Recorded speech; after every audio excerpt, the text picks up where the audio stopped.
Exclusive. Daily Wire CEO Jeremy Boering to step down. Brett Cooper's response.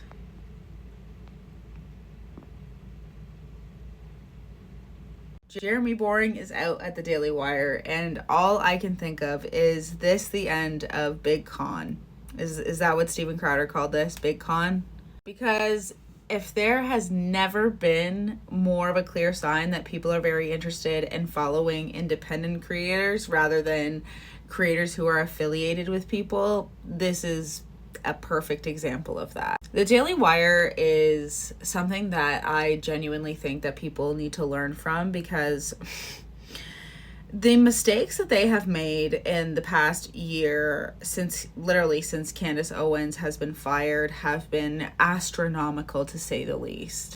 We're hearing allegedly that the company was broke, and while I can't attest to any of that, it really wouldn't surprise me, considering they got rid of their most profitable people, Candace and Brett. Okay, not only that though, they're just embarrassing, okay, because they've been touting all of this stuff to us for the last, I don't know however many years, about freedom of speech, saying what we mean. They're very much the proponent of, you're not racist because you say a fact about Black people or talk about a story that you encountered with a Black person doesn't make you racist. So when Candace Owens is saying that she doesn't agree with something the Israel government does, and you guys fire her over that and then have no debate, you seem pathetic, and you seem like leftists, and you seem like you guys are the ones who are the woke right. I know that you guys invented that term, but you guys are actually the woke right, and you darn well know it.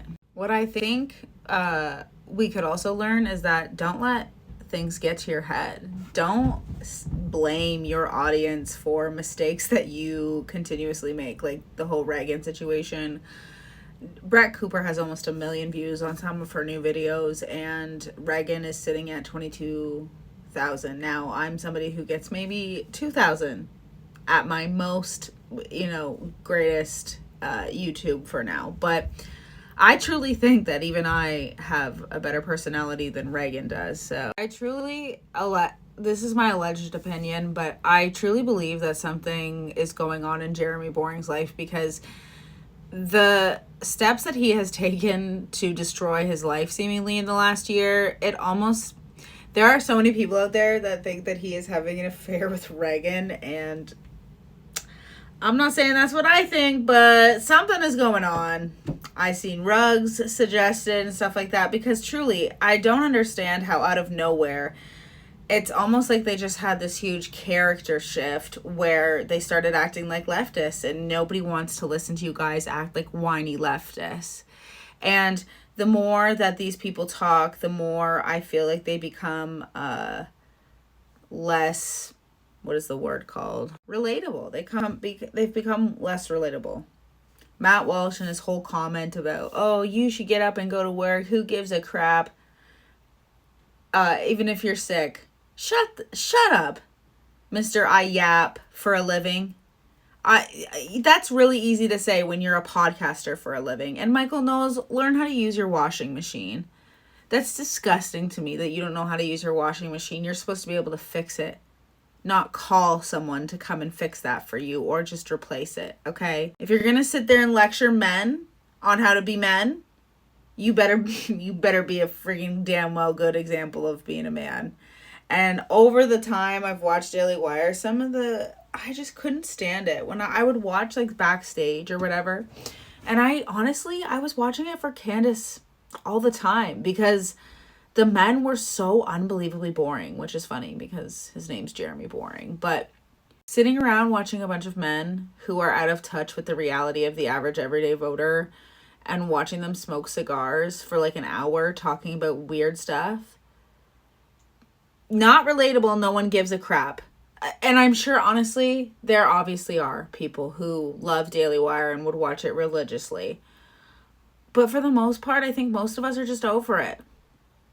We're over this. I think a lot of us are kind of realizing now that Trump's in and there's some stuff that maybe we don't agree with Trump, that we're all maybe a little bit more center than we thought we were.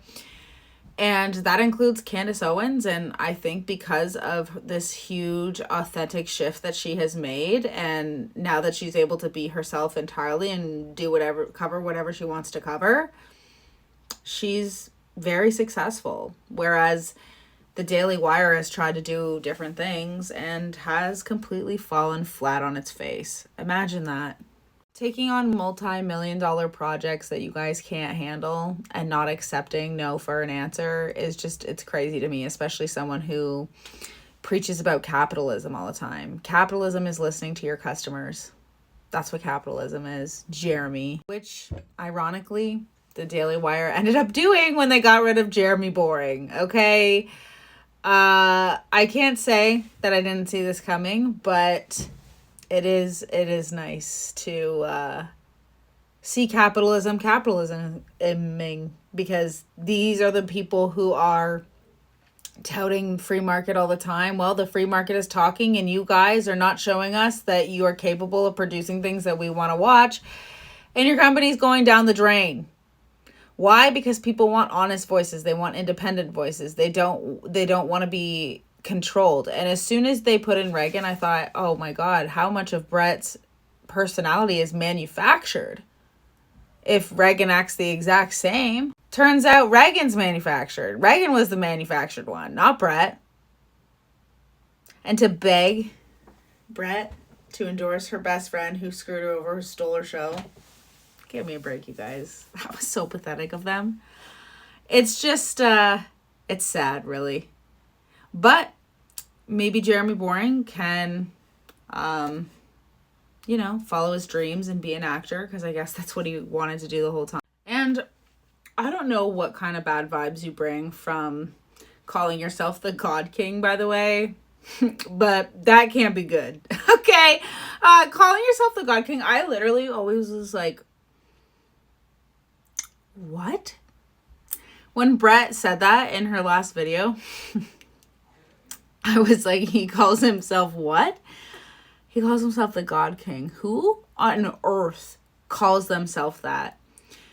People need, I would like to remind stars to humble themselves. And I think that is what we like the most about Candace and Brett, is that they know how to stay humble. Whereas the guys of Daily Wire, I don't think they know what humble really is. Overall, to see Candace Owens and Brett Cooper doing so good on their own as independents, it's just, obviously they're huge inspirations to me, and I would do anything to talk to Candace about a plethora of things, when it comes to maybe what goes on in the schools or a wax injury. I would love to talk to Candace Owens one day, because she truly, I don't have idols or whatever because, Christian, but I can look up to some women, and I definitely look up to Candace and Brett because I have always wanted to speak my mind like they have, and they've given many people courage, especially me, to speak out and talk, use your voice. Even if it's not the most popular thing to be said, because overall it pays off. Speaking your mind and being honest and being true and being humble and being able to self-reflect pays off in the end. And we're seeing that right now. So yeah, especially Candace, because she has been raked over the coals for saying Christ is king, and watching her have this moment of, and she's very humble. She wishes Jeremy Boring the best, but I can't help but think, yeah, this is a win for Christianity a little bit. I'm just saying, because they tried to do a whole smear piece on Candace for saying Christ is king, and I think that is very wrong of them to do, and that this is exactly what happens when you do stuff like that. So anyways, guys, let me know what you guys think, and don't forget to like, comment, and subscribe, and I hope you guys have an amazing day.